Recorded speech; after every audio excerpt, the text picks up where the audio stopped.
Okay, bago ako mag-shoutout sa ating mga subscriber, pwede po akong mag-ano sa inyo na napakaganda kasi nitong kanta na to na nakita ko lang ho dito sa Facebook. Ito yung kumanta itong si Blanca, Beyond the Melody. So ilagay ko yung kanyang page. Yan ho, diyan ko ho kinuha itong kanta na to na ang ganda ng lyrics. Isa pa, akma ho ito sa ating pag-uusapan mamaya sapagkat ito ay sa ganyang mga video clips. No? Andoon ho si Kitty Duterte. Napakagandang kanta nito. At kahit ako, bilang isang DDS, sabi ng iba DD shit, sabihin nyo naman DD shit o anumang tawag ninyo. Sa Bisaya pa, tandag pa ng kasing-kasing ba?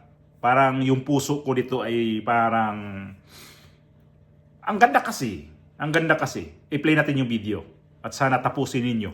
4 minutes po itong video na to. Okay, play natin.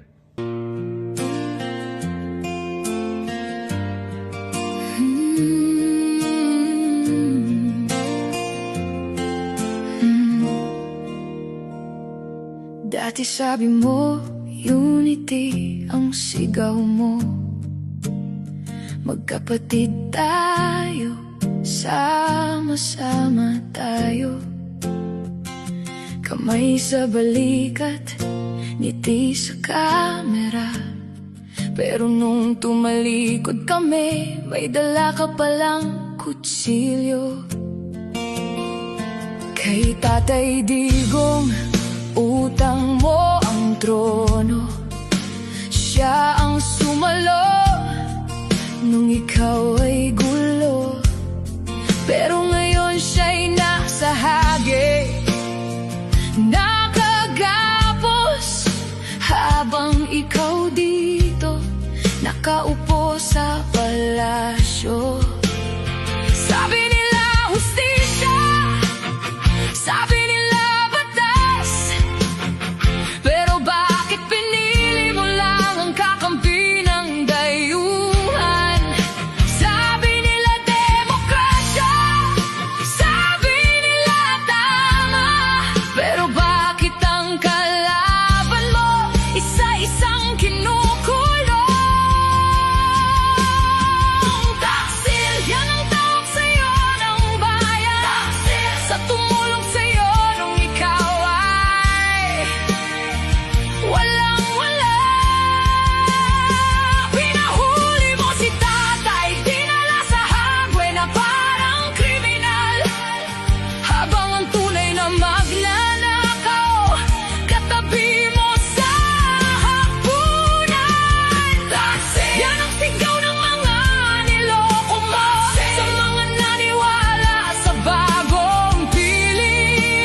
saan ang pagkakaisa kung hati ang bansa?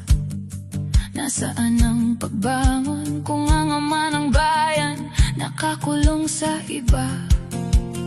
Sinabi mo hindi ako maghihiganti, pero bakit ang kulungan puno ng kaaway mo sa politika? Ang sabi mo para sa pero bakit ang banyaga ang nasusunod mo? Ay sisihagi, mga puti ang nagdidikta, habang Pilipinong nagtanggol sa'yo, ibinenta mo na. Tinulungan ka nung nalulunod ka, binigyan ka ng bangka, binigyan ka ng sagwan. Pero pagdating mo sa pangpang, kami tinulak mo. Para ikaw lang ang sasalubungin ang parada.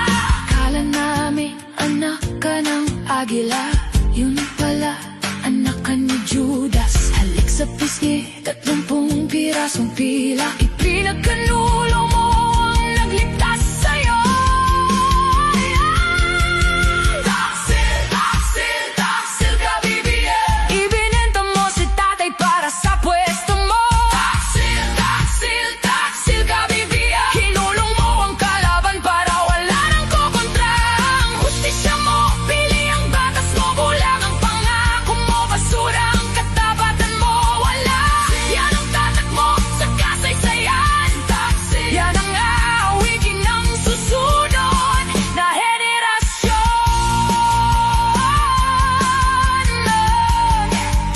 Dahegi ang layo-layo, ang kulungan, ang dami-dami, ang tiwala, wala na. Wala na.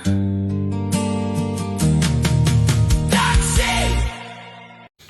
Kumusta? Pakiramdam ninyo sa kanta na yun na piniplay ko. Bago natin ipasok itong reaction ko dito kay Claudine Barreto at saka dito kay Kitty Duterte. Napag-usapan natin kunting kanta na yan na napaka ganda kasi ang pagkagawa.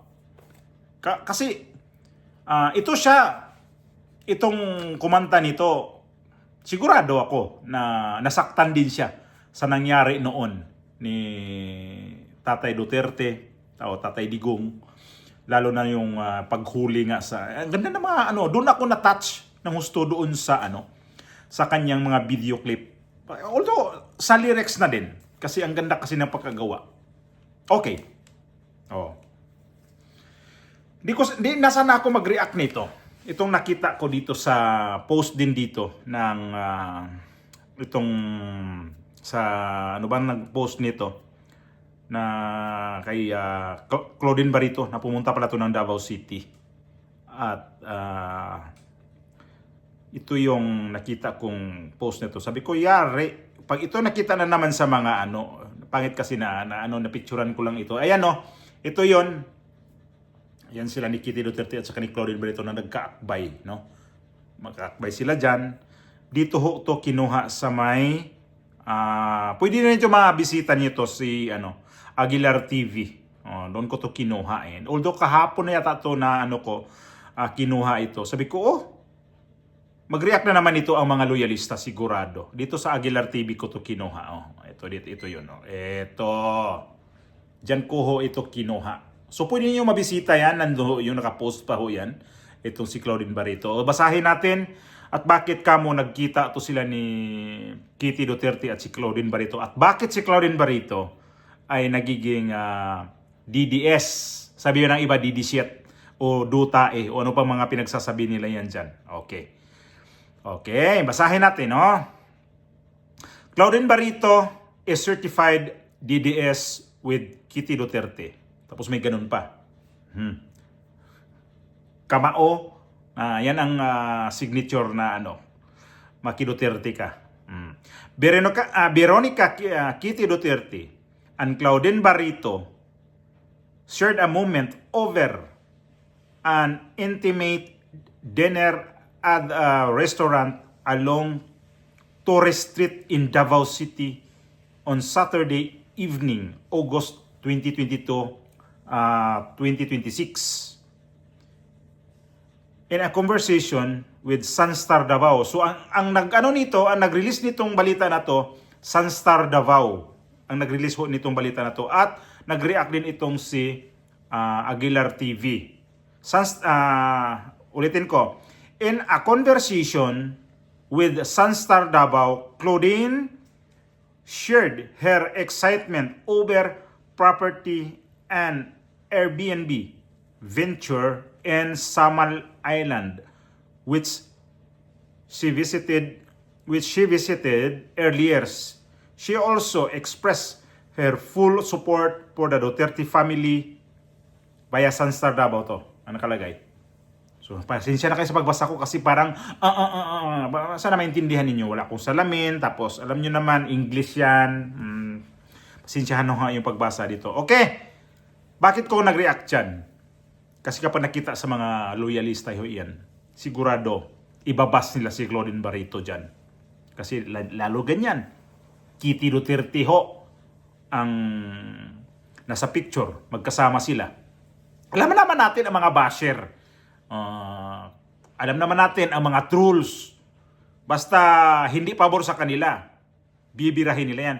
Postahan. Ito, pag nakita yan sa susunod na araw, yan na si Kitty Duterte at saka si Claudine Barreto, tirahin nila yan si either si Kitty or si Claudine Barreto. Sigurado anuhin yan. Titirahin talaga nila yan. Ibabas nila ng husto yan. At anong sabi dito? Mayroon pala itong bibili ng property sa Davao o bumili na. Nakabili na to sa Davao. Yung sa Samal Island. Nakapunta ako dyan ha. 2019, nakapunta ho, 2017, nakapunta ho ako ng, matagal na, halos 10 years na, no? Nakapunta ho ako ng Samal Island kasi may kapatid ako dyan sa Davao del Norte, sa may Santo Tomas. So, nakapunta ho ako dun sa kanila. So, pinasyal kami dyan ng pamilya ko, dyan sa Samal Island. Gabi ho yun, pumunta kami dyan. Napakagandang lugar. Tahimik. At yung lugar na yan, yung Samal Island na yan, ang dami hong mga tarantado noon yan sa lugar na yan. Nabalitaan nyo noon na mayroong kinidnap ho dyan sa lugar na yan, na mayor pa si Tatay Digong. Noong na yan, ang Samal Island ngayon, napakaganda, tahimik na. So, ang mga tarantado dyan hindi na makakapasok. Lalo na hinawakan ito ng mga anak ni Tatay Digong. Si VP Sara, no, nagiging mayor, vice mayor, o itong si Basti Duterte, vice mayor, nagiging mayor. Tahimik ang Davao. So ako mismo ha, hindi ako nagsabi, di ako nag-fake news, hindi ako nagsabi na gawa-gawa ko to. Mismo sa Davao City. Nakapunta kami dyan, mismo nakaapak ako dyan sa Davao City. Iba ang atmosphere ng lugar na yan.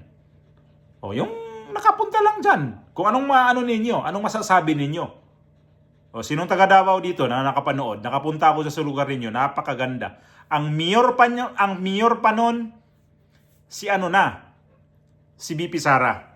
Yan yung time na yon na nagkaroon ho ang Mindanao, di naman buong Mindanao, ng martial law. Dahil doon sa yun sa may tawag dito, yung kinubkob ng mga ISIS ba yun? Ano ba yung sa lugar na yun? Yung sa Marawi na nagkaroon na si Tatay Digong nung nandito sa tawag nito. Mayroon siyang dito sa bandang ano bang lugar nito? Kay Putin, no? Sa Russia na umuwi siya bigla dahil doon. At nagmartial law ang halos buong Mindanao. Hindi naman buong Mindanao. Dumaan kami ng mga checkpoint kasi martial law nga. Sinusurveillance yung mga sasakyan, yung kami. Kung tahimik man dito. Tapos Davao City, dyan kami, naalala ko pa, na dyan kami nagtanghalian sa Davao City mismo. Ang ganda. Sabi ko, ang ganda ng lugar, tahimik. Wala kang basura makita, wala kang kuryente, mga kawad ng kuryente, walang naglaylay sa mga highway, wala kang makita dyan. Oo, totoo yan. At sa kasagsagan ho yun na nag-widening ho sa kanilang mga kalsada roon. Ang luwag ng kalsada. Nakapunta ako ng Davao del Sur. Nakapunta kami dyan, nakapamasyal kami dyan sa may Davao del Sur. So, ang ganda ng lugar. Wala, probinsya. Pero yung Davao City, kung pupunta ka dyan, kaya yung mga investor, saan sila ngayon umiilag sa Maynila? Pumunta ng Mindanao. Pumunta ng Davao City. Dahil sa ganda ng Davao City. So, doon ako believe na iba ang Davao City. Ako ilang beses ako nakapunta ng Cebu ka? Ang Cebu City. Ilang beses ako nakapunta ng Cebu City. Ang Cebu City parang hindi ka maninibago, hindi ka paggaling ka sa Maynila. Traffic, nandun din yung mga rin, basta parang Maynila din ang komparasyon ko dyan sa Cebu City. Ilang beses ko pabalik-balik ko ng Cebu City noon. So, i-compare sa Davao City na yung lugar nila, yung kasagsagan pa. Ginagawa yung itong kay Kibuloy na yung pinakamalaking ngayon, yung parang football, ba yan? Yung basta ka-open lang yun, di ba? Yung ginagawa niya na Hindi ko makalimutan. Nasa dulo ng dila ko. Malapit sa airport kasi yan. Yung ginagawa, yung kay Kibuloy na, hindi yung KOJC, hindi yung dome ba? Yung parang gymnasium siya na kasagsagan pa kung ginagawa yan noon. Construction pa yan, nakikita ko na yan. So ang tagal din pala natapos. Di ba katatapos lang? Kasi hinuhuli rin kasi si Kibuloy, di ba? Kaya siguro isa yan sa mga delay na paggawa niyan. So yun ho yung nasaksihan ko sa Davao City. Yan ang nagiging experience ko sa Davao City. At para na rin sa inyong kalaman na mayroong isang anak ni Milchanko, yung si Wincy Cornejo, nasa Davao City nakatira. At mismo siya, supporter ng mga Duterte. At mismo siya, DDS supporter, kagaya kay Claudine Barreto, na sigurado, kapag nalaman ko si Claudine Barreto na DDS supporter, sigurado, ibabas yan. Mga trolls, susugurin yan. Wala naman talagang ka dyan kapag nag-invest ka sa Davao. 100% maninigurado ka na hindi ka matatabla. Kaya itong si Claudine Barreto, maganda ang kanyang pag-invest na sa Davao City sa may Samal. Kasi yung Samal kasi pag galing ka mismo sa may sa wharf, 'di ba ginagawa ng tulay ngayon 'yan. Nung pagpunta namin diyan is sasakay ka ng yung parang bangka, ano ba tawag yan? Ruro ba? Parang ruro. Barge. Sasakay ka ng barge, yung mga van, mga bus, mga motor, lahat. Sasakay ka ng barge. Tatawid ka lang ng ilang minuto. Hindi naman matagal siguro 20 minutes. Lapit lang Parang makumpare ko lang sa Mactan, Cebu. Papuntang Lapu-Lapu, mga ganan. Mo. Pero ngayon kasi, ginagawa ng tulay na ho yan. So, hindi magtatagal, mag-o-open na rin ng tulay na yan. So, hindi na kailangan magbabarge itong tatawid dyan sa may Samal Island. Napakaganda ang Samal Island. Kaya, swerte rin itong Davao City kasi nga, ang lapit lang kasi itong Samal Island. Kasi nga, mayroon pa itong plano na itong airport ng Davao City mukhang ililipat dito sa Samal Island. Baka ito yung isa sa dahilan na nilagyan talaga ng tulay. Kasi ang plano talaga yan ng city government, itong Samal Island, dyan ilalagay ang airport ng Davao City. Yan yung istorya nung doon kami sa Davao. Sabi ko, bakit hindi ito ilagyan ng tulay? Sabi na may proposal na ito. Grabe naman. Presidente na si Tatay Digong. Sabi ko lang, Presidente na si Duterte, dito naisip niya na lagyan ng tulay. Yun pala may proposal na nga. At ito na nga ngayon, ginawa na. At ito na nga ngayon, plano naman ang kinin ni Bongbong Marcos ito. Kasi nabanggit ni Vince Dizon na mayroong pundo daw sila dyan. Pambihira talaga tong mga administrasyon ni Bongbong Marcos, ang hilig mangangkin na hindi naman sa kanya. No? So ayun, sigurado, Claudine Barreto, bantayan natin to pag nalaman to sa mga sa may mainstream media kasi dito lumalabas Dito lumalabas. Di na nga to masyadong sikat si Claudine Barreto ngayon. Iba pa rin. May pangalan siya noon At iba pa rin ang mga tao kapag pumunta sa mga Duterte. Ano naman mga baser dyan, mga dyan. Yan sila allergic yan kapag mga sikat na mga personalidad kapag pumunta sa Davao tapos para makipag-close sa mga Duterte, allergic sila dyan. Kagaya yung nangyari ngayon ito kay Claudine Barreto. No. Sigurado, allergic sila dyan. Pustahan pa. Yun lang yung story na yun na nakapunta ako ng Davao City. Tapos ang ganda ng kanta ng intro natin, no? Okay, bago po matapos, shout out po sa ating mga subscriber na nandirito, sa ating mga subscriber po matagal na nakasuporta sa ating YouTube channel, sa mga subscriber po na bagong dating, sa mga subscriber po na tahimik lang sa aking lugar sa Pilipinas, dyan sa Bohol, sa mga kapatid ko dyan, sa aking mga kapitbahay dyan, lahat na. Ingat-ingat po tayo sa mga kapwa ko OFW.